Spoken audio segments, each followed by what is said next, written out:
UFC flyweight, Jeff Molina, who is well underway in camp for his second UFC fight. A little bit later next month. Jeff, good to catch up. How are things with you today? I'm good, brother. Doing well. How are you doing? I'm very good. Thank you for asking. Obviously, we can say we're filming this in the middle of the day, in between presumably a morning session and an evening session. So how's the body in that in between space? Yeah, it's good, man. You're right. Did strength and conditioning this morning, and then had practice, and then gonna go on a run tonight with my teammate Julian Marquez, who fights a week before I do. So we'll get another workout in tonight. Maybe do a little hot tub, sauna, some recovery, and then same tomorrow, and right back to training all week. So that's just part of that camp life. As long as you're not sparring Julian, that would be a bit of a worry. No offense, but with Julian being the Cuban Missile Crisis and yourself as a flyweight. Yeah, he's actually super controlled, man. We actually get a lot of flow sparring rounds, and we have been. It's a good look. He has some good stuff. I have some good stuff. So yeah, he's a good partner, even in sparring. Just flowing. Obviously, he's a lot bigger than me, but he definitely has control. Yeah, I remember reading once about Wonder Boy. Wonder Boy used to spar with kids. The idea being was that he couldn't go full power. He couldn't spin and wheel kick a 10-year-old. Now I'm not using the analogy to call you a 10-year-old, Jeff, by no means, but probably you've got the speed advantage, and obviously Julian's got the power advantage. So you've got to be swift and agile. Yeah, absolutely, man. There's pros and cons to it, but if you're doing it with someone that's controlled, man, there's more pros than there's cons. You got a guy that's hitting hard, not meaning to hit hard, so you better use your advantages how you can and try to get out of the way. It's good, man. It's a good look, and not many people have that control, man. I come from like a gym where it was like primarily striking at first. Not that's not necessarily true, but we had a really good Muay Thai instructor who taught a lot of us to flow spar. That's very common in Muay Thai. And once he left, this is years ago, man. I'm talking like 7-8 years ago when I was a young lad. It was definitely a difference, when people didn't know how to control their sparring, and they just didn't know how to flow, man. So it's good to have someone like Jules that knows what he's doing and knows how to control his power. Listen, you guys are Glory MMA and Fitness down in Kansas. I feel like you are what I would characterize as a developing gym, not so much in terms of your UFC talent, because I think there's now double figure guys in the UFC, but in terms of you guys starting to gain the respect, and I think you only have to look at the body of work James Krause has put in and the way that he's fought to assume he'd be a great coach. Yeah, man. All credit to James. He's a mastermind of the sport. I think, in my opinion, he's the best coach in the world, and I'm super grateful to have him as a coach. And yeah, I mean the track record speaks for itself, man. Like even just this year of the fighters in the UFC, what we've accomplished, it's I don't know, man. I don't know how he's not considered. I wasn't considered for coach of the year. I've said this in a couple of interviews, but it's still mind-boggling to me the fact that he wasn't considered. Man, this is a guy that leads the pack from the front. Like he's in the trenches with us every day. He's doing the live rounds. He's training with us every day. Like I've always had a hard time taking advice from someone that doesn't practice what they preach, right? Yeah. It's like having a fat personal trainer, right? Yeah. Like I don't want that, and that's not saying that you can't know your stuff from an outside perspective. Like there's a lot of MMA fans that just from watching the sport, maybe never having participated in the sport, they know something. Yeah. But it's different when you got someone like James who's legit doing every single live go. He has people sharking at him, trying to win a round against James Krause, trying to win a round against the guy who leads the pack. This guy is taking fights on 24 hours notice, up a weight class, taking fights on a week's notice in Abu Dhabi on 2 weeks notice. Like, how do you not draw inspiration from that as one of his athletes? And he's a phenomenal coach, man. Great fighter, even better coach. So just super grateful to have someone like him. And again, track record speaks for itself. And just this year, we had Julian with the performance of the night, fight of the night, in 2 different fights of this year. Grant Dawson, performance of the night, gonna be in contention, or not contention, but gonna be a ranked fighter very soon. Yeah. Myself, I got a fight of the night this year. We had Jason Witt with another performance of the night. We had Tim Elliott with the win. We had Derek Minner with the win this year. I can go on, man. And it's just crazy, the fact that he wasn't considered. Yeah. It wasn't in consideration for Coach of the Year, but that's a different story. Yeah, and listen, I couldn't have you on without talking about what you just mentioned there, your fight of the night at UFC 261 earlier in the year against Aori Qileng. And Jeff, let's talk about that fight. What a fantastic fight it was. And now, 4 or 5 months removed from that fight, how do you look back on that? Presumably with fond memories. Yeah, man. There was a lot to take away from that fight. You know, I'm not happy with the performance. I'd give myself like a C-, but you know, pros and cons to it. Like I've learned from it. I've fixed some holes in the lab. Just wasn't my best performance. Wasn't really not what I set out to do in that fight, but you know, I'll take what I can from it. Like one of the pros was that I got 15 minutes of cage time. Yeah. And that's valuable. And I got that at the highest level. I got that inside that UFC octagon. So that's pretty valuable, man. But yeah, there was a lot to take from it. I've seen that fight at least 100 times, man, at least, like maybe more. So yeah, I've learned from that, and I'm glad I got that out the way. A 15-minute fight that was kind of a banger, a little more competitive than it should have been. But from here on out, man, I want clean kills. You know, like I don't want these back and forth fights. My Contender Series fight was not that competitive, but like Dana said, it was fight of the night. He told me that night of Contender Series, like, dude, that was fight of the night. And then my debut was also fight of the night. And I don't want this anymore, man. I'll save that for when I'm getting paid a bit more. Yeah. For top 5 title fight, that type of stuff. But I want clean kills from here on out. I know what I'm capable of. My coaches know what I'm capable of. And yeah, I just want clean kills, man. Like I don't want to be taking a ton of damage in these fights. Yeah. I want to be able to read a book to my kids in the future, you know, whenever I do have kids, or be able to sign my name on the check.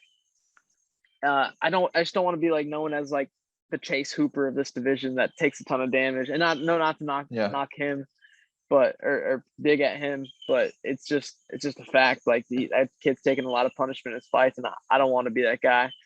I know how good I am. My coaches know how good I am, and I get to prove that next month. Of course. Now, I wanna press this question a little bit further. And you mentioned your disappointment and slight unhappiness with your performance, and you obviously mentioned that it was a back and forth war, which you only have to watch the highlights to understand that. But talk to me specifically about the specific disappointments of that fight. What do you look at in them 15 minutes and go, there's an area that I could improve on? Yeah, man. He was a big dude. He was a big 25er. He was walking me down. I wish I would have met him with bone on bone a little earlier in the fight, meaning like elbow or knee. Yeah. And just had him respect my power a little bit more, adding like a little more danger factor to my striking versus just like the pity pat stuff. I wish I would have. And again, hindsight's 2020, but yeah, this is all stuff we worked on. Like part of the camp against Archie Long was to calf kick, and the calf kicks were not working. He had a really good sense of range, so just being able to ID that mid fight, you know, and adapt to the situation. But yeah, adding that danger factor of maybe sprinting in like Masvidal style to get this dude to back up off and maybe get my respect a little bit. Excuse me. I also wish I would have grappled a little bit more. I feel like I'm known as a striker, but I'm a mixed martial artist, man. I started in MMA. I didn't start in a certain discipline. I started in MMA, mixed martial arts. And then my coach was like, hey, man, next year you're wrestling, because I was still in high school at the time. So that's what I did. So I'm a mixed martial artist, man. I'm that new breed of fighter. And I feel like my grappling is pretty underrated. And yeah, I wish I would have grappled more. I feel like I could have took him down, and I made this fight a lot harder for myself than I should have. And you know, I've learned from it, and I'll continue to learn from it, man. Like again, I watch that fight at least once a week. or twice a week. So I take a lot from it, man. I watched it with my coach. We've been patching the holes in the gym, and I just can't wait to. I feel like this fight's gonna be my breakout performance, man. Like I talked about a clean kill earlier. I know that's what I want, but it's more about me just performing, and I know that that'll come with it. It's I know what I'm capable of, man, and I just I can see you itching. I can see you itching to show it. I can see you almost the sense of frustration from there, the way you're rubbing your shoulders. I can see you want to get back in there as soon as possible. Yeah, man. And then this guy's tough too. I mean, everyone's good at this level, man. This, you're gonna be fighting the best in the world, and I realize that. But I'm known to finish fights, and my last 2 fights have been decisions, and I'm getting back to the old way. And I understand that the level of competition has gone up. Again, I'm fighting the best in the world, but especially with this dude's style, man, like stylistically, this is a perfect matchup. Like he's super aggressive, comes forward, kind of like my last two opponents, but he's good everywhere. I just don't see this fight going to a decision. Like he's aggressive, he comes forward, I come forward. Like we're gonna see who comes out. I just don't see this going to a decision at all. I did want to talk about just one final question on the last fight, Jeff. And obviously, you came off the Contender Series win the back end of 2020. You were signed to fight in January. That obviously fell through due to a COVID complication. And then you get your UFC debut. Still well in the pandemic, but in a full sold out arena on a massive card. Obviously, when you won that Contender Series contract at the back end of 2020, I don't think in your wildest dreams you could have imagined just 6 months later that your debut would have been like that. So talk to me about not so much making the UFC debut, but making the UFC debut in such grand circumstances. Yeah, man. After Contender Series, I think I signed to fight the very next day. I fought, didn't get any sleep that night, woke up to a text that was like, hey man, we already got a fight offer. And it was November 14th was my first scheduled bout. And it was against Adeshev. He caught COVID. We rescheduled for January. I caught COVID. And each time it happened about 2 weeks before the fight. Like when I caught it in January, it was 2 days prior to me flying out to Abu Dhabi. So it was like full camps had been put in, man. So it was just like, it was a bummer. It sucked. I'm not gonna lie, it was shitty.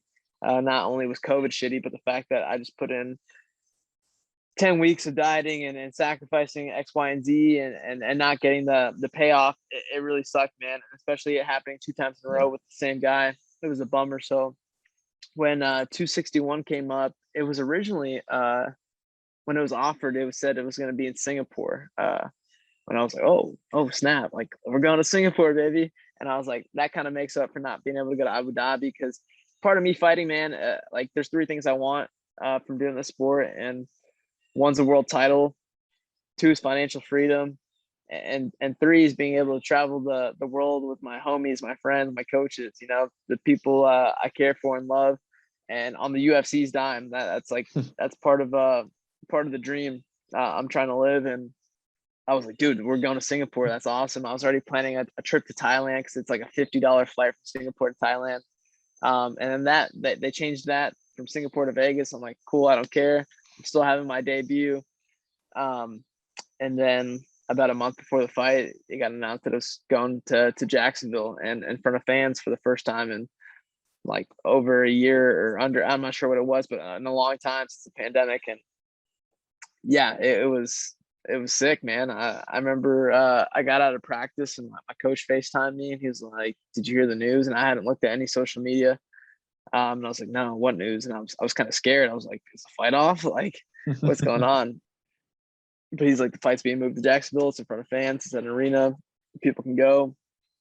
And it's like in front of 15,000 people. And I'm like, dude, that is fucking awesome. Like, that is sick.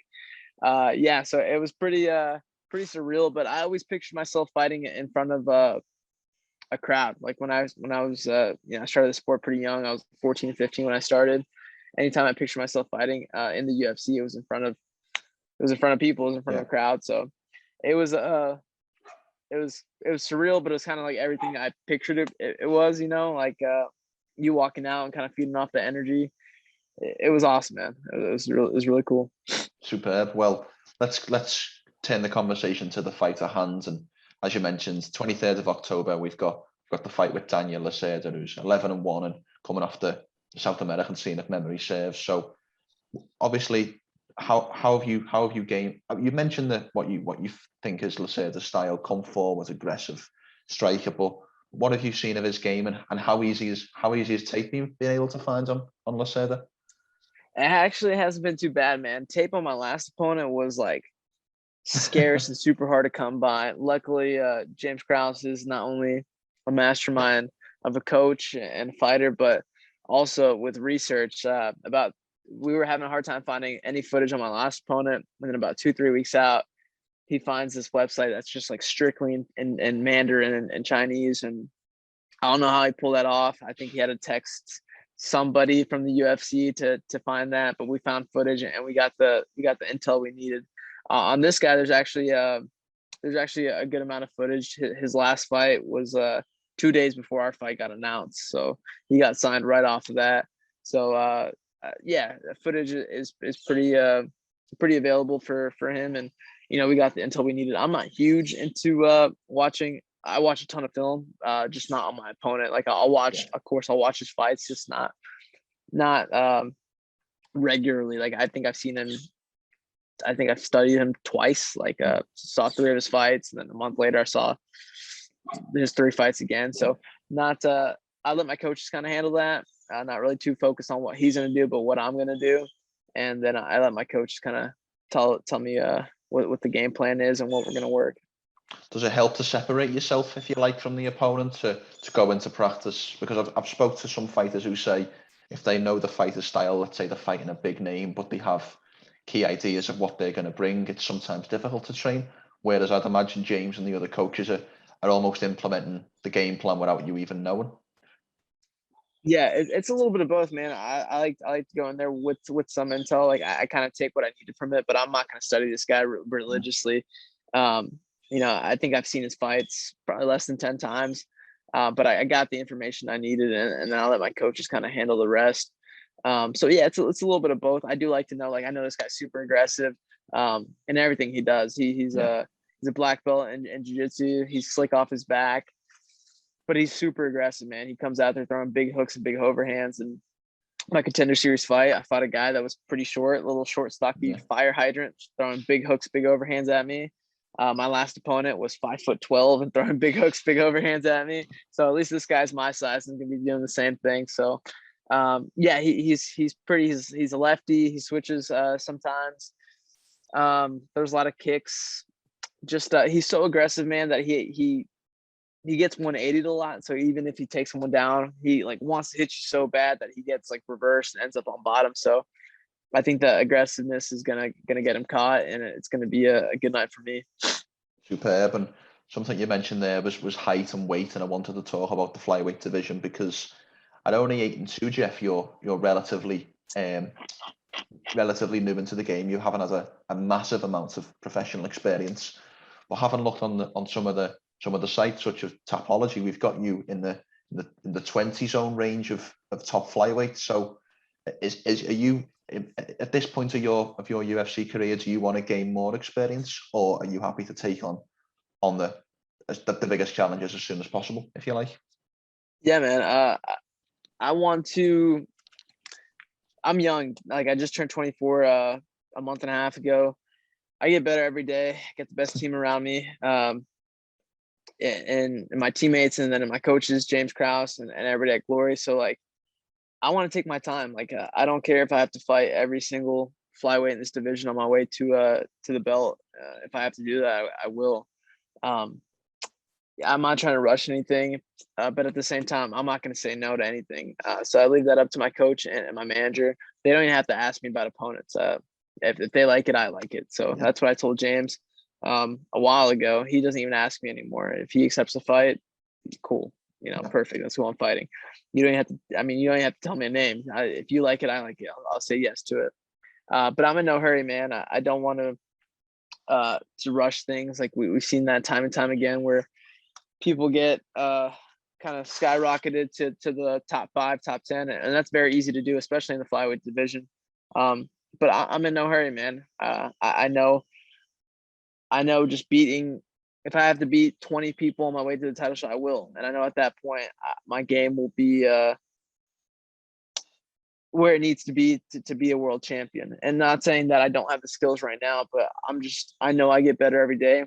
I learn from every fight, and I'll continue to do that. And we've just seen it time and time again with like Edmund fighting Brunson on maybe getting pushed too early, and it happens all the time, dude. And I want to be smart with my career. Like I mentioned earlier, the first and foremost is I want a world title, but I also want financial freedom from this. So it doesn't make sense for me to fight a top 5 guy for the contract I'm on right now. So just I know what I'm capable of. I know I've said that like 10 times already, but I still want to be smart with my career. That's the thing, Jeff, is as you mentioned there, mention your debut in the UFC at 23 and now only 24. You're probably nowhere near to your prime, or certainly in that trade-off point, that probably late 20s, early 30s, when you've got so much knowledge, but still the athletic freedom, if you like. Are you comfortable with the fact that you're probably going to have to not necessarily learn on the job, but certainly continue to build your skills whilst in the UFC? Yeah, man. I am comfortable with that. Like, that's part of the sport. It's like there's no perfection. There's no you never beat the game. Like there's never there's achievements unlocked throughout the game, but you never beat it.